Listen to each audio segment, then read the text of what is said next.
Welcome everyone to our latest webinar in our Capital Insights series. Thank you so much for joining us today. We designed these webinars to provide information and have a discussion on topics related to funding your innovation startup in order to help entrepreneurs as they scale their business. Today's session focuses on corporate venture capital for tech startups. I'm Petra Stegman, VP of Educational Programs at Connect. Connect is a nonprofit organization created some 30 years ago. Since then, we continue to work with life science and high-tech entrepreneurs to help them grow and scale their companies through the various programs we offer. We're excited to have you with us. We have an exceptional panel lined up today, so let's get started. It now gives me great pleasure to introduce today's moderator, Jeff Baglio. Jeff is a partner at DLA Piper, where he represents technology, life science, and consumer products companies. His main focus centers on mergers and acquisitions, financings, and general strategic and corporate counseling. Jeff's M&A experience includes extensive public and private company representations in all types of transactions, including carve-out acquisitions and divestitures, public-public transactions, joint ventures, and controlled investments. His financing experience includes extensive public markets and venture private equity investment transactions on behalf of issuers, investors, investment bank clients. Additionally, Jeff is the global chair of the firm's corporate venture capital practice. Jeff received his JD from the University of Southern California. Welcome, Jeff. Thanks, Petra. Thanks for having me. I'm going to have to cut my bio down. I didn't realize it was that long. I'm really pleased to be here today. Obviously, we're a huge supporter of Connect, huge believer of Connect. I've been one of the founding supporters of Connect and what it does for the corporate and startup ecosystem, not just here in San Diego, but beyond our region. So I'm really pleased to be here moderating a panel on something that is a focus of mine and near and dear to my heart and my client's heart. So I'm going to ask our panelists to join us as well. You guys can all turn your video on. I'm really pleased to be joined by Patrick Egan, who's the co-founder and partner at Counterpart Ventures, Rick Johnson, VP of Corporate Development at AVX and Kyocera Corporation, and CK Carlos Cochran, VP and Managing Director Americas and Operations at Qualcomm Ventures, three very deep players in the corporate venture capital space. So before we get into kind of questions, why don't I just turn it over quickly to each of you just to give a little background on the organization so we can set the stage for your orientation in how we're going to take on today's panel topic. So Patrick, let me start with you. All right. Jeff, pleasure. Thank you so much for having me. First of all, shout out to Mike Kren. Amazing job kickstarting the SD ecosystem over the last decade or so. It's night and day since I was down in sunny San Diego back in 2011. So quick background on me. I've been in venture for almost 2 decades, so don't judge me. Co-founder and general partner of Counterpart, an early stage, pure financial VC based in the Bay Area with this sort of unique CVC community and relationship. I have some very relevant San Diego roots. I have family down there and also worked for Qualcomm for 13 plus years. I was with the ventures team. I started as a sort of lowly associate, worked my way up. Thank you to Nagraj Kashyap, a mentor of mine at Akash Pakawala, who allowed me to be the first non-engineer to be investment manager there, and had multiple chapters from Open Up the Bay Area to our early stage fund, which had such successes as Cruise and Matterport and Noom and Zoom, which was just profiled in the venture mindset by our friend, Professor Ilya at Stanford, and then ultimately succeeded by a Brazilian man of gravitas and class, CK, my amigo, and bigger and better and an awesome person and wonderful co-investor and partner over the years. So really appreciate being on there with Carlos. Go way back with Jeff and obviously Rick as well. So we'll get into that. But Counterpart, just quickly, less commercial. Fund 2 is we just started. We had our last investment, 110 million. Fund 3, first close. We'll have an announcement at the end of the year. But 6.5 years ago, we started it. My partner, Joe Joe and I, we were fortunate enough to attract outside capital. We're the first pure play traditional fund exclusively founded by CVC alum. We're very activist and hands-on, $1 to $5 million checks, seed and A, lead 50% of their deals. And we'll get more into this, but our superpower is our CVC community. We've activated this Rolodex of CVC investors, I think in a thoughtful and differentiated way. We made a bet on this about 5 years ago and now boast the largest CVC network in the world, 500 unique CVC shops, and only could do that with our friends from DLA, who's like a critical partner in our ecosystem. We give therapy advice. We do one-on-one chats, monthly curriculum events, quarterly in-person, or a big annual counter event, which will have 400 corporates plus in SF in September. And ultimately, what do we get out of it? We get sourcing, we get diligence, access, customer intros, and upstream capital for our portfolio companies. Great, thanks. CK, going to you next. Thank you, Jeff. Thanks, everybody. It's a pleasure to be here. As Patrick mentioned, I'm with Qualcomm Ventures. I've actually been with the team now for 12 years. Started in Brazil, first 5, almost 6 years down there. The last 6 years or so up here in the US. I recently relocated from San Diego to the Bay Area, so I'm in Menlo Park. Got a little tired of traveling, flying up and down all the time. So, excuse me. So let me start. My background, I have been a CVC for the last, beat Patrick, 20 plus years. Cut my teeth into this with Intel Capital, was with that team for about 7.5 years. So started actually late 99, before the internet bubble burst. Did some investments down in Brazil and then came up to the US, was with them in Austin for 3 years or so. And then left, joined a VC firm back in Brazil. Early days, I'd say, after about 3 years, tough market, etc. The opportunity to sign up with Qualcomm and start our activity showed up. So I've been with the Qualcomm Ventures team since then. Qualcomm Ventures is Qualcomm's VC arm and strategic investment arm.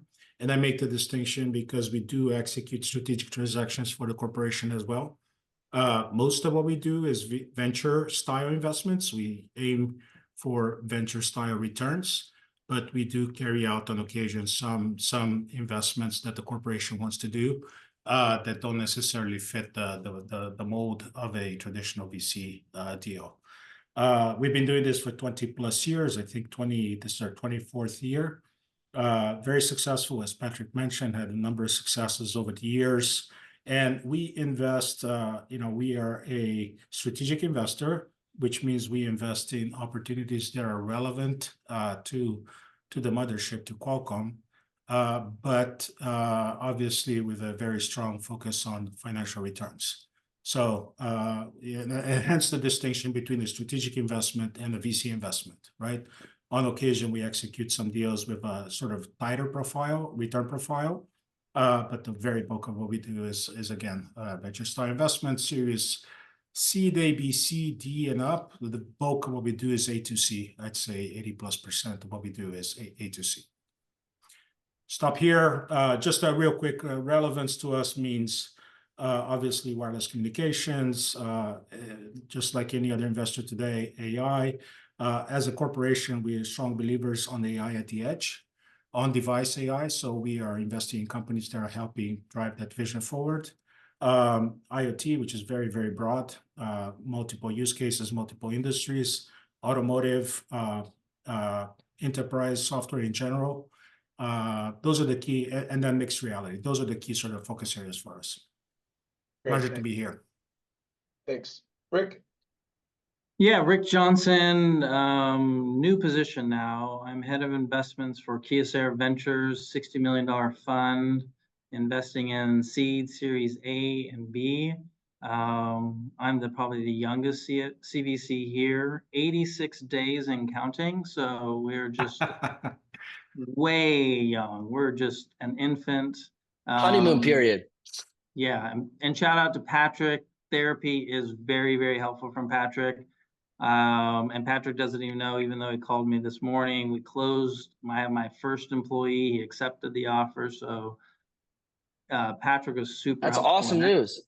So we're just, Okay. small startup, and Kyocera is in everything tech. I mean, space, ocean, every, mobile device. And so we're just investing in multiple different things all over the ecosystem. And just a little bit of my background, I was at Intel for 5 years. And then I spun out a company with 3 other guys. We co-founded a company called Terrari as a content processor, started that. And then we sold that to LSI, and then did another startup called Ethertronics, #1 embedded antenna within Samsung. And then at Terrari, Intel Capital, of course, invested in that company. And then Samsung Ventures invested in Ethertronics. And then we sold that to AVX, and then helped AVX sell to Kyocera 100%. And now I'm, co-founder of this Kyocera Ventures, and with huge help from Counterpart Ventures. I mean, they really helped us get this up and running, convince Japan to do it. And then a really great ecosystem like Woven Capital, Yamaha Ventures, Sony Ventures to help us. And then DLA did all the legal infrastructure to create a very strong, very progressive CVC. That's great. Congratulations. I didn't even get the updated title when I introduced you. So I know. It's so Bull- brand Bull new. didn't- Bull didn't tell me before he went to London, so I missed that. I apologize. No. Great. Well, look, let's get started. We're really privileged to have, I think, more than 100 people registered for this. So I want to get into the CVC topic, and because I think we've got a widely varied audience, some very familiar with CVC and some not as familiar with CVC, thinking about it from where it fits in the capital stack. Let me just start with a basic kind of overview question to you, Rick, which is, can you kind of just give an overview of what corporate venture capital is for purposes of, how you and others typically from the corporate area looking at deploying capital? Yeah, so very basic, high level corporate venture capital do investments into startups, all the series. And the key piece of differentiation in different corporate venture capital is where that money comes from. So the VCs is a whole bunch of LPs. For the CVC, it's one LP. And then sometimes it's just a balance sheet transaction where they invest from the balance sheet, have no CVC kind of structure, but they're still investing in startups. So you're getting, and this is a little bit what Carlos alluded to earlier, the difference between a strategic and a financially focused CVC exercise. So you're getting a corporate who's putting money in versus a traditional fund with LPs who themselves could be corporates, obviously. But so talk a little bit about the balance between strategic and financial purpose when corporations are putting money into other companies as an investment dollars. Yeah, and this is really important for startups to understand because it really plays into how that investor will help or hinder you in the process. And so if it's strictly financial return that these CVCs are just focused on financial returns, then they act very closely with the VC. They're just getting investments.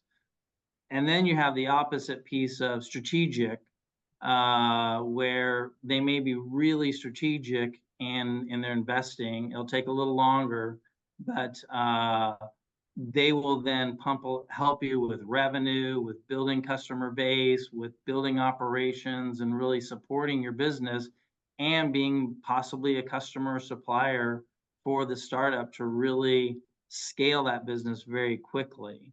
And so there's pros and cons with financial and strategic, but high level, and there's a combination, a hybrid of both. They do financial return, but want strategic. One really key example is if it's purely strategic and you decide to go somewhere else and do something else with your business, then the follow-ons will not happen because they don't feel you're strategic in that pursuit. If you're not for the company, then you're out.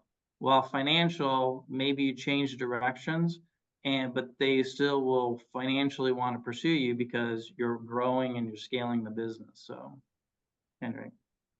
I think Rick paints a pretty extreme view of the strategic investors, corporate VCs. I think my view is this type of investor that you described. I think they're doomed for failure, right? They're going to have a very hard time finding co-investors, finding actually entrepreneurs who want to work with them. Most entrepreneurs want to build big businesses, right? Companies that will become very big, scalable, and they know they can't have an exclusive relationship with one investor only, right? With one corporate only. So my view is CVCs have really evolved over the past 2 decades. CVC was really a 4-letter word back, when I started in this business, and the transformation over the past couple of decades is very significant. A lot of maturing. Most of them are, they realize that financial returns is job one. If you don't have financial returns, if the companies don't scale, whatever strategic return you're hoping to get, you're not likely to get, see the impact in the marketplace.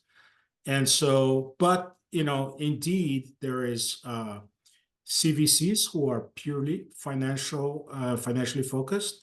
Extreme case is like Sapphire, for example, which actually has outside LPs, multiple outside LPs, and even though they were associated with SAP initially, they today they do all sorts of investment, nothing to do with, very little to do with SAP, let's put it this way.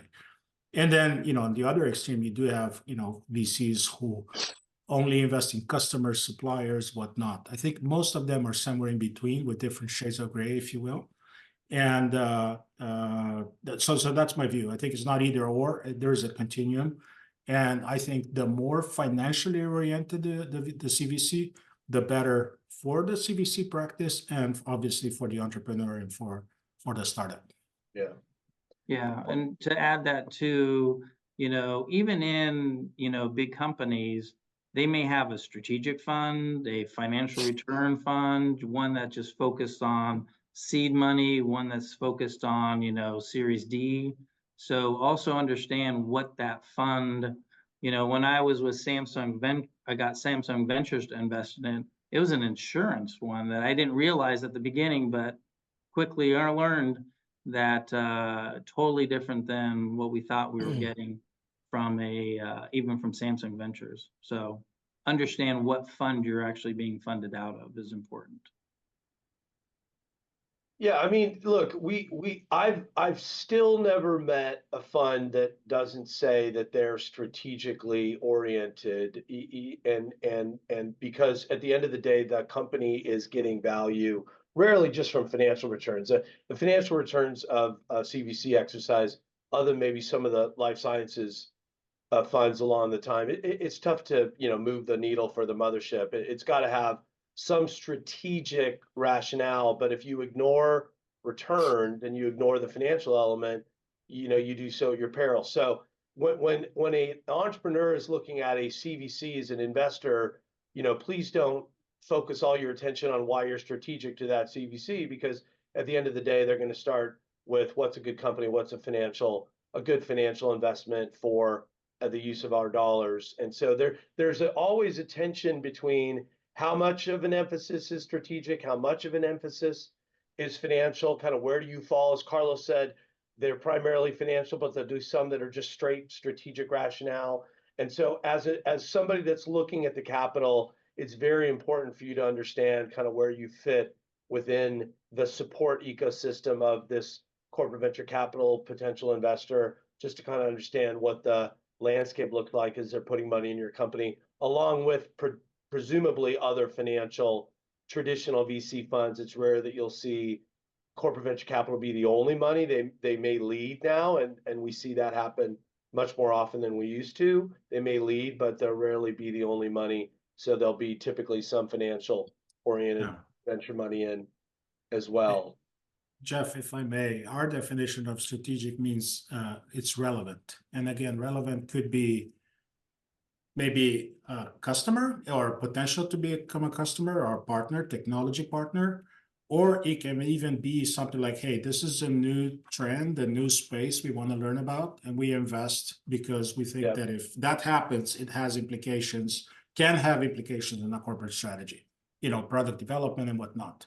So Yep. it's again, it's a different shades of gray here of why we invest, but it has to have some relevance. So good example is fintech, as you all know, has been a huge boom over the past decade plus, right? We've done very little fintech because, again, the relevance to us, the direct touch points with us is obviously not existent, but it's limited. Yep. Or So- healthcare for that matter.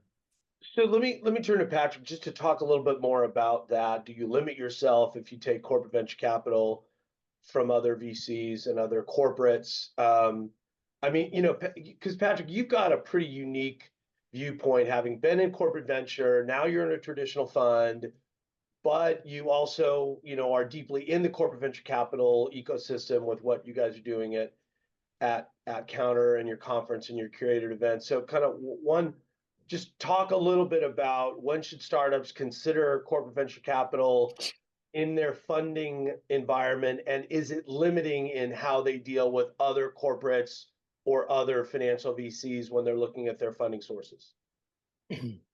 Yeah, just to take a step back, Jeff, look, we had this hypothesis about 5 years ago. Problem statement was the following, like, look, CVC has this perception issue, and there's this stigma, there's this overhang. I don't believe that, but it's absolutely a perception issue. And it's almost like the Rodney Dangerfield of VC. They just don't get respect. It's the classic slow, bureaucratic, stuck out time, lack of sophistication. And our response is, yeah, sure, there's bad actors. There's actually more bad actors in traditional VC. I think the bigger issue is there's no thought leadership or underlining connective tissue.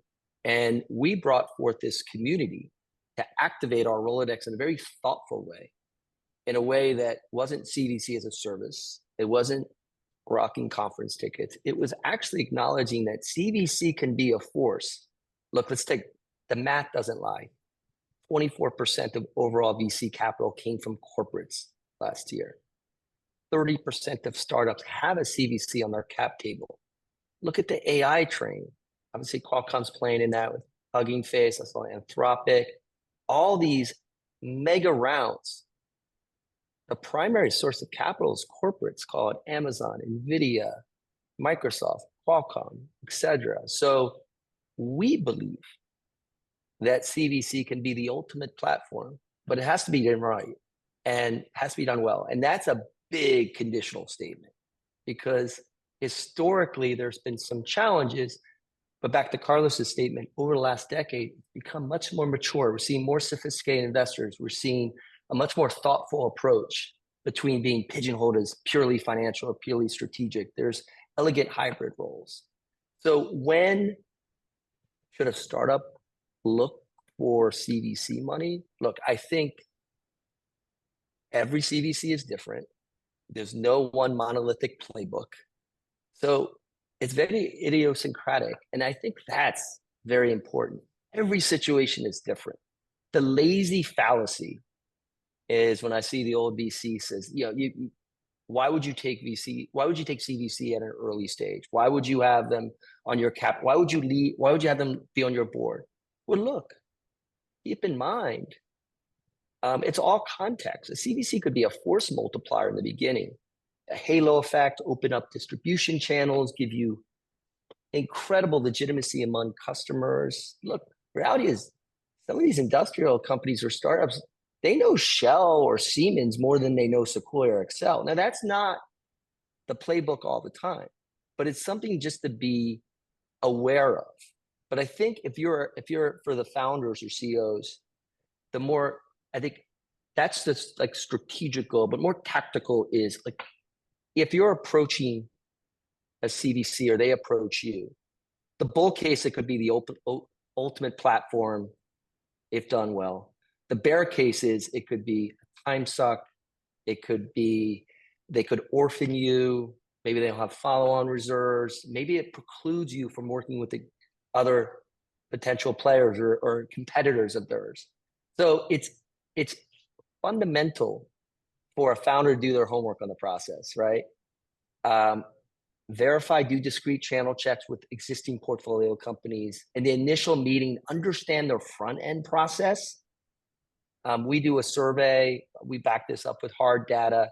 Best of breed, do it in 2 to 4 weeks. Most are sitting at 6 to 8 weeks. This more strategic cohort is north of 3 months, which is pretty painful. And then the commitment on the back end, how does that work? Is it more perfunctory? Do they have internal counsel? Qualcomm has a phenomenal internal venture counsel. And then compared to traditional VC, like, how does that process work? Give me visibility. Do you need separate IC committee approval? How do you think about reserves? So just getting those discrete reference checks and understanding the time and place and context, if that's the appropriate partner. Because again, every situation is different. It's all context. I could make the bull case that it would be like I did at Qualcomm, where take our money at early stage because we could be this force multiplier, but also it might send the wrong signaling effect in a certain context to competitors of Qualcomm. And again, every situation is different. I think corporates can have an edge or an angle at early stage. It also can be a challenge. That's why I was obsessed with messaging when I was at Qualcomm, when I give all these therapy sessions and advice to CVCs, play offense. Because if you play defense, you're already stereotyped as a slow-moving corporate that should be a later stage investor. And that's not necessarily the case. Again, all context. Yeah. I mean, let me just give you some numbers to set the stage for how tremendously CVC's grown in the last 10 years. You know, in 2013, there were an estimated, call it 500 CVC programs. 2023, the estimate's 2,200 CVC programs. And then in 2013, estimated 20 billion invested by CVC programs. In 2023, that number is $110 billion. So the reality is with that many more kind of, call it, new CVC programs, not all of whom are run by experienced people like Rick, you're going to have a wide variety of attitudes and approaches when it comes to writing a check from a company. And that's the important thing for a startup or an entrepreneur to determine, is what's the orientation of that investor. There's plenty that don't do deals unless it comes with a commercial agreement, coupled with a commercial agreement, coupled with some sort of right on exit, whether it's a right to, first refusal or first negotiation or something that's a hook into the company. And that is a different landscape than somebody just writing you a check for the right to be at the table like a regular investor.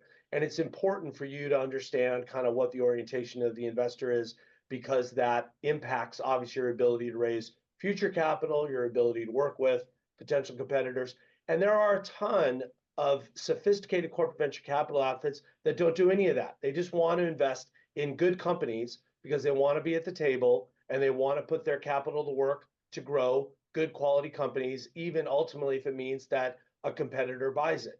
That's the part that the industry has definitely evolved over the years to be less about, I'm looking for an edge in trying to box out others with respect to this company that I'm investing in, and more, I just want to be part of the ecosystem and provide capital to grow things that matter, both to my company and potentially to others. So that's definitely been an evolution of this space since I've been doing it over the last 20 years, and it's accelerated certainly over the last 5 years. Has become more and more important in the overall kind of capital environment. Let me ask just a nuts and bolts question to you, Carlos, around evaluating investments. So how do you evaluate your investments, and do you feel like you're evaluating the valuation, the strategic fit, et cetera, different than a financial VC would when you're deciding whether or not you're going to be doing the investment?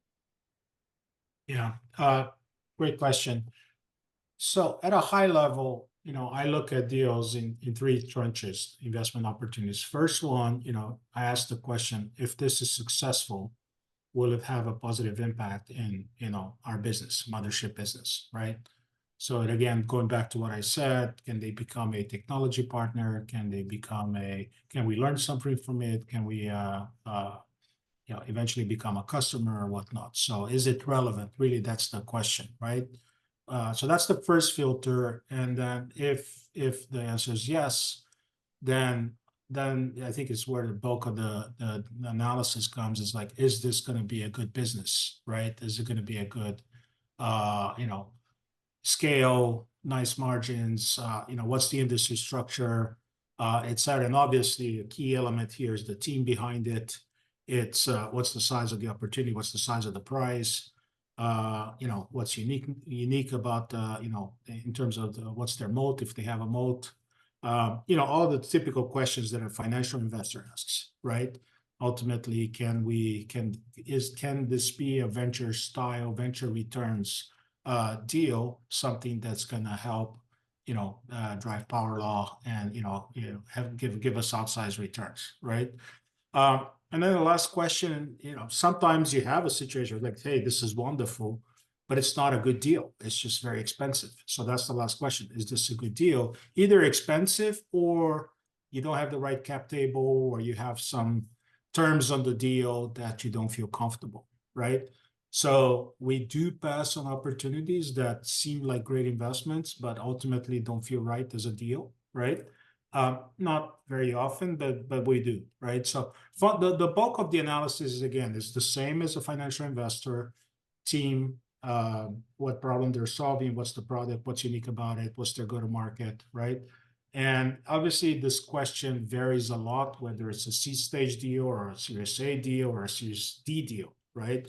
The further down down the path of the company's trajectory, you have a lot more known items, and you have more to analyze, right? Earlier on, a lot of it has to do about, hey, I like the story, I like the narrative, I think these guys can really pull it off, and sign up for the journey. So at a high level, this is how we look at deals. Again, I'd say it's not different, but the key difference is like, okay, is it relevant or not, right? We have sometimes some bio deals comes to us.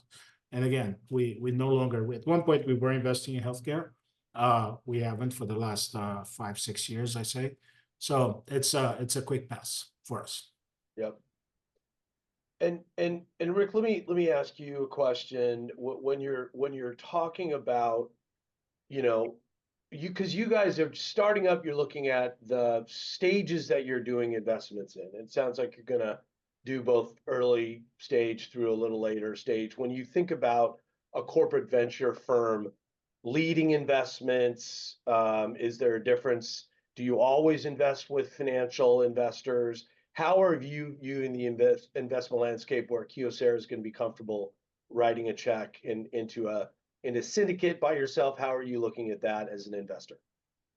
Yeah, we're going to be co-investing in deals with venture capital or CVCs. We don't care if it's one of our competitors. We've done it in the past where TDK is a competitor, and we invested in a company together.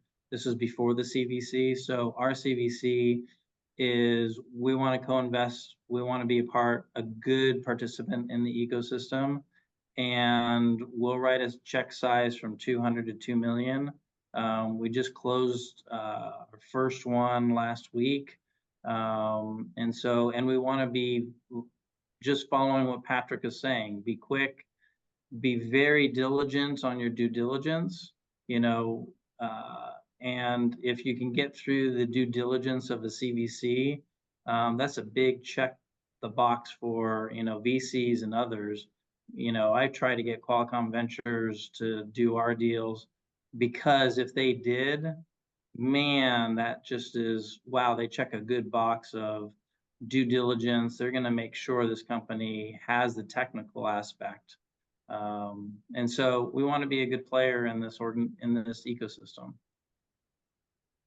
And Patrick, just the trend in seeing CVCs be willing to be more active on the lead side than they were historically, and how they approach a deal. What are you seeing with just thinking about, when should a entrepreneur think about approaching a corporate venture capital, or having corporate venture capital firms relevant? Is it just when they've already got a financial and they're looking to build out a syndicate, or at what point in time should they think about that in their capital raising environment? Yeah, I mean, maybe reiterate some of the stuff I said before. It's all context. Again, if we look at our survey, so we really probe into the data. We try to really quantitatively look at how CVCs behave and act and back it up with data. So we have a survey we do every year with in partnership with our friends from SVB. We had 209 do it last year, 209 unique shops. We've thrown out strategic and financial. So just to throw some math out there, 42% of the 209 are strategic. On a scale of 1 to 10, they measure themselves from a 1 to 4. 1 to 3. 4 to 6 is the hybrid, so the right sort of appropriate balance. That's roughly 30-ish%. And then on the far right side of the spectrum, more financially oriented, about 26%. So you could imagine there's a high correlation with financial mandate and ability, and more importantly, propensity to lead. A lot of CVCs have the ability to lead, but it's because they check a lot of boxes late stage. Maybe they're a little less price sensitive, category leader. Maybe there's even an acquisitive appetite. Maybe there's some language layered in. We like to see the proxy being earlier stage, much more financial driven, coming in with a point of view, and also not only thesis oriented, but the right balance of, as we say, capital is cheap, but value add's expensive. So if you give that halo credibility, if you give that access to customer and partners, if you give domain expertise, engineering acumen, and also elevate the profile in the right circles, that can be a very powerful package for a corporate to go to a startup. But again, it's if you look at our report, we have something we call the Bellwether Index. It's the top 25 CVCs out there, and it's a confluence of different factors. We don't publicly disclose who's in that index, but it's a combination of historical track record, sort of sophisticated process, and ultimately scale and capital deployment over a consistent 10-year period. In that case, there's a high correlation between leading deals, pricing deals, and by the way, taking board seats. I think the most sophisticated CVCs we have take risk, understand in the venture arm, they are okay with failure.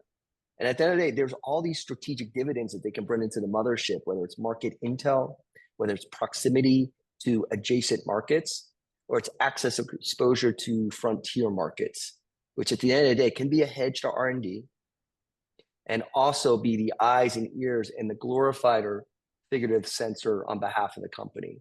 So again, not the waffle there. It's a question of context and what cohort you fit in. What's your mandate? What's your propensity to lead? As Carlos said, Sapphire is sort of this unique animal. They have multi LPs, but they were early on single LP through SAP. We are seeing more and more. I think we were just in London with your DLA colleagues. We did Mini Counter on the road. We had 70 plus corporates in London. And it shows that internationally, again, of our 209 CVCs that filled out the survey, 37% were international. We've seen a big boon in Europe and certain parts of Asia, ex-China, given some of the geopolitical challenges here. But in Europe, Mike and I, my colleague, the case study we show is a VC called Moro Capital, which spun out of Santander Bank. They are exceptional fintech investors. They have a progressive structure, traditional GP, LP. They have streamlined decision-making. They own the management company. And voila, they have economic incentives that's aligned with the success of their portfolio, so carried interest. That key, 24% of the 209 respondents last year, CVCs have carried interest. Historically, it's been in the high single digits. It's moved up to about 12 to 15% from 4 years ago. Now it's up to 24%. We want that to move up, up, up, because that's a reflection of a much more sophisticated VC. And Kyocera, I think, if I end with Japan is this sleeping giant where you have amazing corporations, particularly in the advanced manufacturing set. Kyocera, a company, what Rick, correct me if I'm wrong, founded 1957. And don't want to steal your thunder, but I think the structure that Kyocera is setting up, separate GP/LP structure, streamlined decision making, and carried interest, that alone, that confluence of variables will be more sophisticated and progressive than 90% of US-based CVCs. US-based CVCs are the proxy, just like startups, just like VCs. But the rest of the world's catching up a bit, similar to US basketball. Shout out to Oscar Schmidt, Brazilian basketball player from many years ago. But on the VC side and the CVC side, we're seeing the rest of the world catch up a bit. And I love that Kyocera is really a company that's almost 80 years old, is setting a standard that I would not have imagined a few years ago. And there are others, and there's others that following. So I hope in 3 years, Rick Johnson can tell the case study and be like the North Star for how CVCs should operate. And by the way, you start with a smaller pool of capital. You start with a small team, allow your first hire. That's how VC runs, lean and mean. It's tough to launch a CVC because you have to do all the back office.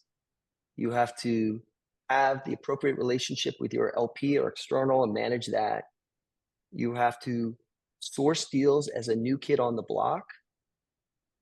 You have to win those deals, and you have to harvest, and you have to do it all over again. That's why CVC can be the ultimate platform if done well, but it has to be this holistic vision, and everyone has to be bought in. Yeah.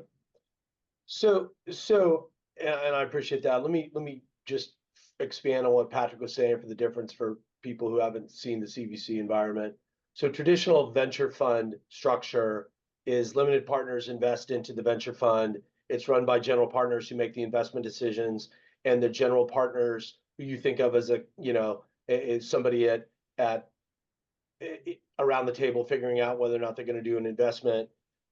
They take a carried interest on the value of the portfolio, basically a bonus.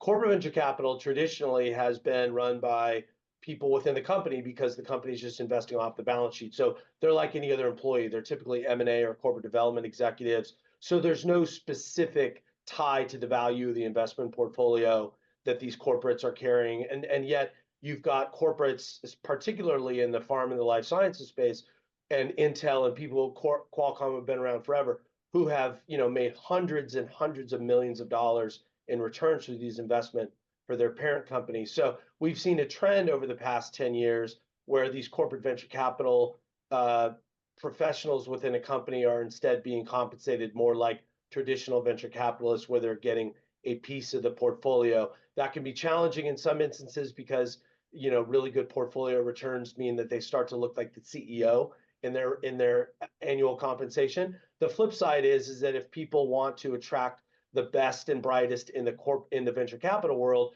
they're competing with traditional venture capital funds, and so people need to be able to be compensated similarly, or they're just going to spend their time in traditional venture capital funds. That's resulted in just a heightened level of performance in the professionals that we've seen in CVC, which has led to ultimately more sophistication in how they run their CVC practice, even though they're investing on behalf of a mothership, including being more sophisticated at the board level, taking board seats, things that traditional venture capitalists did, but CVCs did not. We definitely see that as a trend. And so, as Patrick is saying, the more that you see, these CVC exercises be structured from a compensation point of view as a traditional VC fund, you're going to continue to attract more of the best and brightest in the enterprise, and you'll get more capital deployed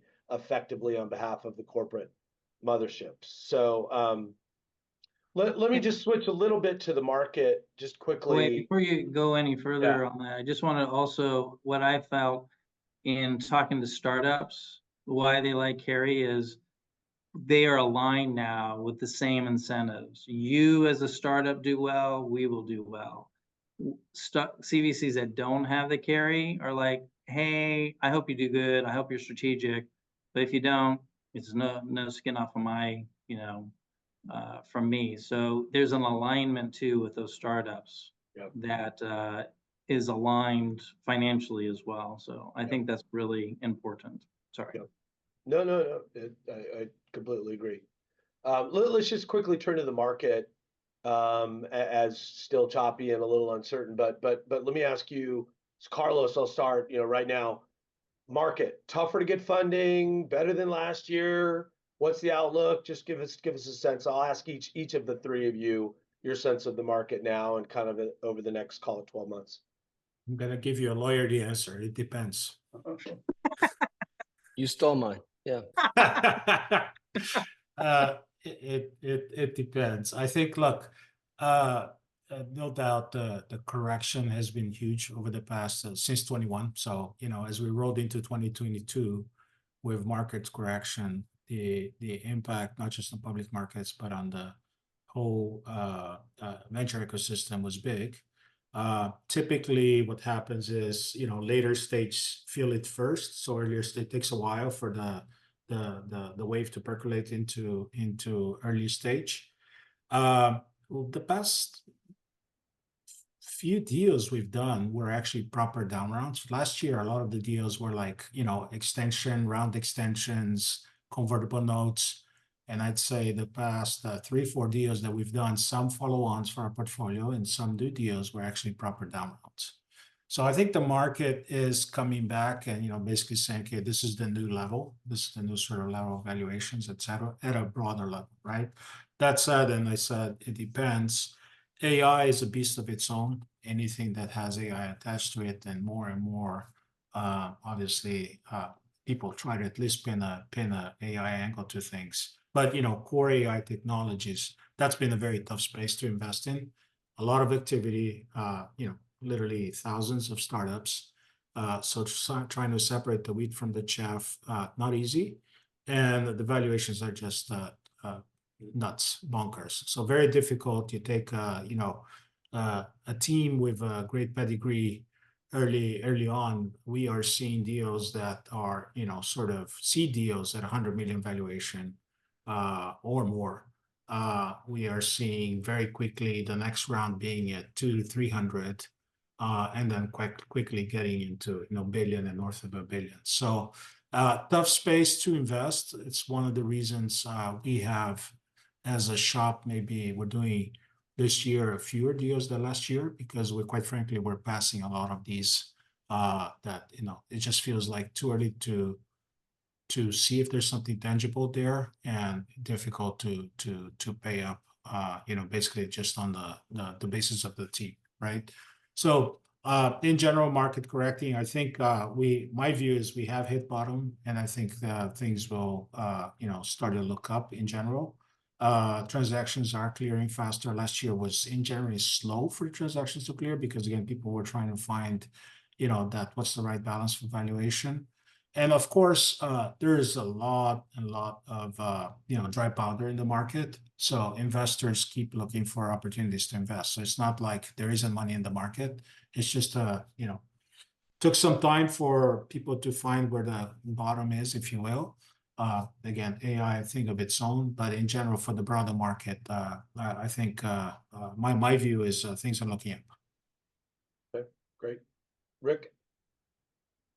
I think I answered in, the right time. I think Carlos is right. We're at the bottom, and things have really, I'm seeing down rounds or flat rounds, or, really, hey, do you got some money that we can just, move this seed money?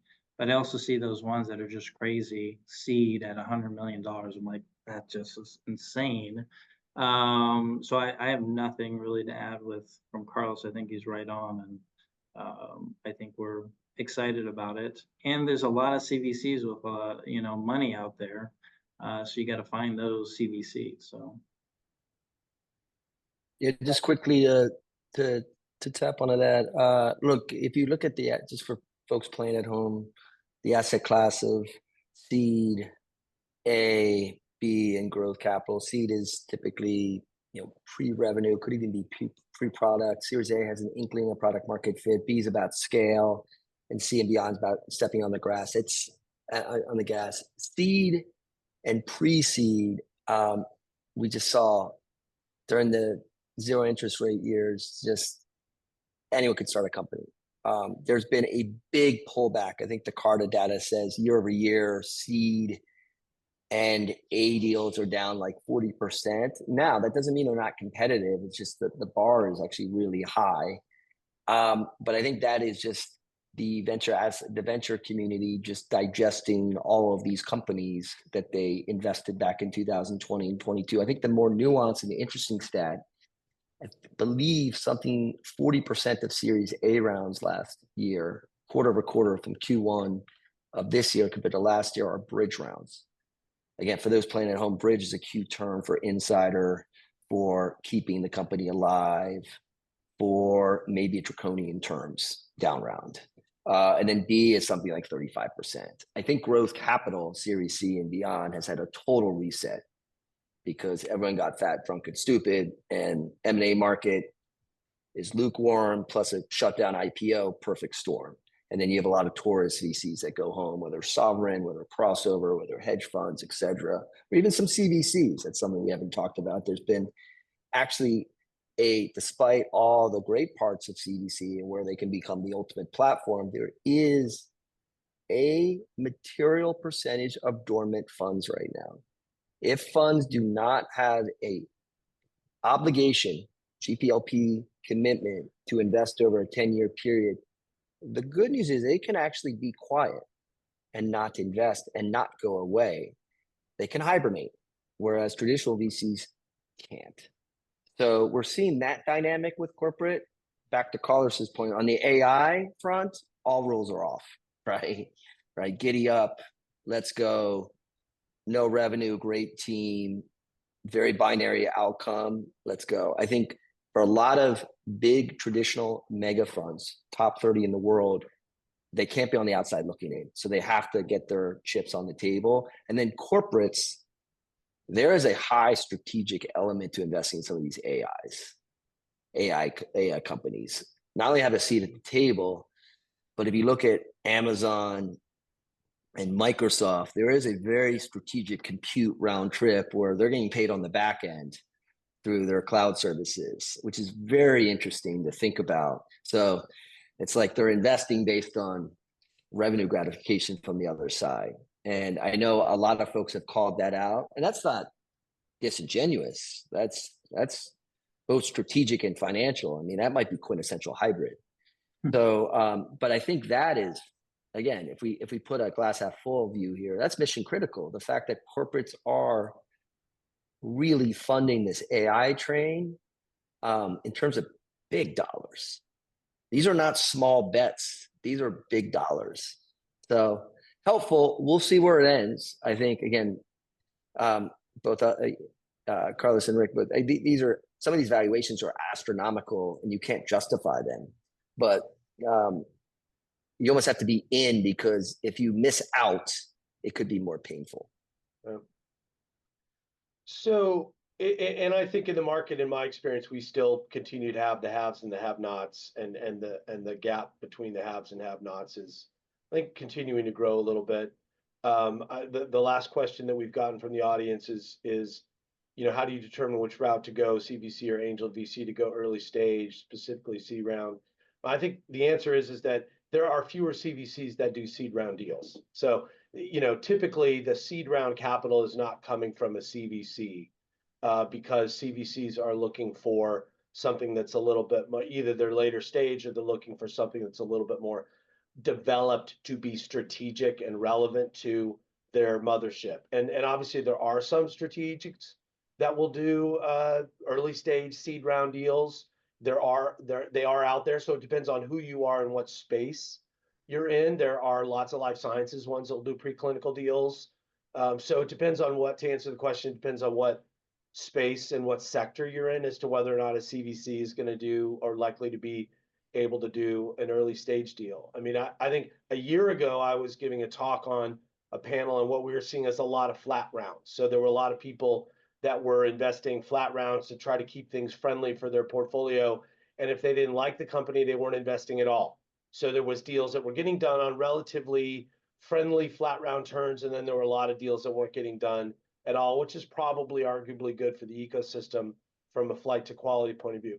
That since then, I think like end of the last year and the beginning of this year, we've seen more deals getting done at more draconian terms. But the good news is people are willing to actually set a valuation and write a check and hopefully set what is going to be then a path to continuing with additional growth capital. So, and I've seen that, I think, continue throughout 2024. And hopefully, as Carlos said, we've maybe hit rock bottom and are heading back up on the growth capital valuations. But it still is a period where there's not a lot of crappy deals getting done. It's the haves who are getting capital, and then the have-nots who are quite frankly, are not.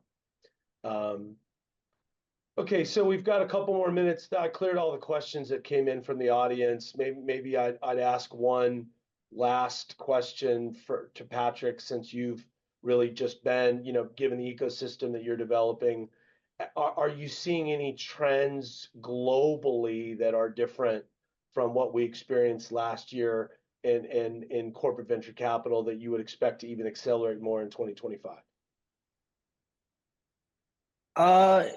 No, the U.S. is the proxy here. Again, I mentioned Moro and Kyocera, I think, as very unique case studies. They're still looking at the U.S. for much of these international CVCs. By the way, much of these international CVCs are setting up U.S. practice or U.S. offices or U.S.-based funds. So I think that's actually a unique angle, that it's effectively focus. The mothership has alpha in its core competency, but in order to get exposure to adjacent markets, meaning what's on your radar 3 to 5 years out, I think ventures can be that elegant mechanism to do so, right? R&D is 7 to 10 years out.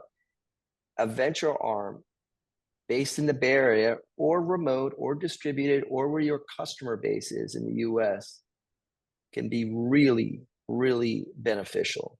So I think we're seeing international activity. Again, I think 37% of our respondents were international from last year. We expect creeping up to 50%. The first year we did the surveys, I think, was 10%. And Jeff, you said all the stats. There was an 8x increase of unique CVC shops, those doing regular cadence quarter of the quarter from, I think, 2012 to 2022. I do think one of the unique, interesting frameworks to think about when you test the health and profile of a CVC is, we call it the 3Ds. What's a dependency risk? That parental control, they can shut it down tomorrow. They can make a big strategic left turn. I think Comcast is the case study there.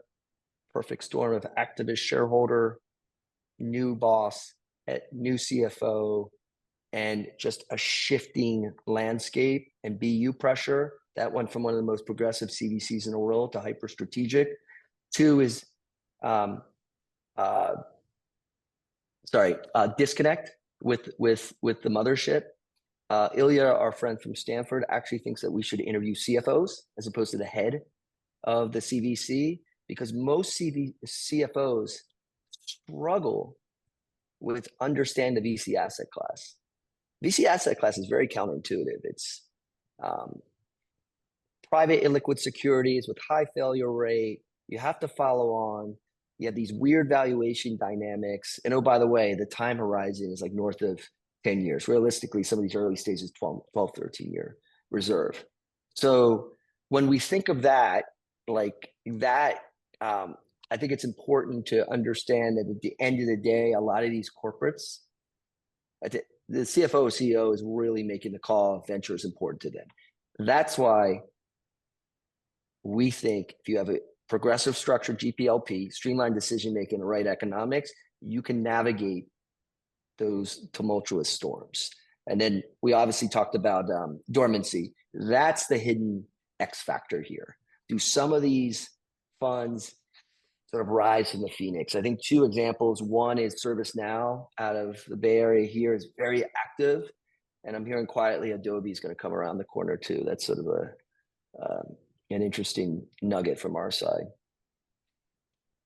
Great. Well, I appreciate that. I think we're a minute over, so I'll turn it back to Petra to close us out. But I appreciate the panelist time today. It's always good to get together with friends, and hopefully people found this enlightening.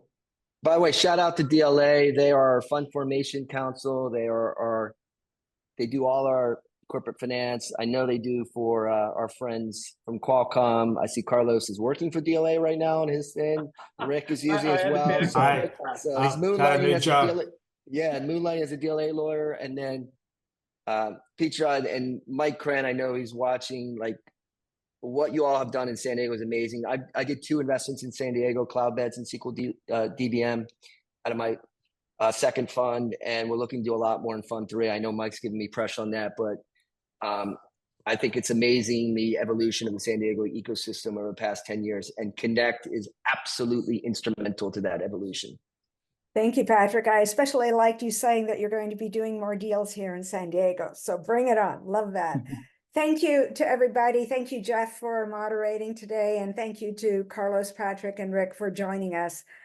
Each of you provided, really a wealth of insights and advice for startups moving on. And apologies for the confusion there about Carlos being at DLA Piper. Zoom seems to sometimes have its own mind. Never know.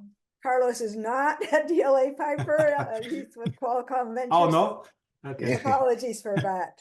Yeah. To everybody on the call today, thank you so much for joining us. I hope you found this webinar insightful for all the companies that you're building. It is being recorded and will be made available to everyone after the call.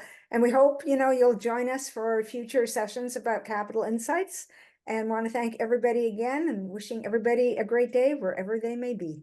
Thanks so much, everyone. Thank you. Cheers. Thank you. Bye-bye.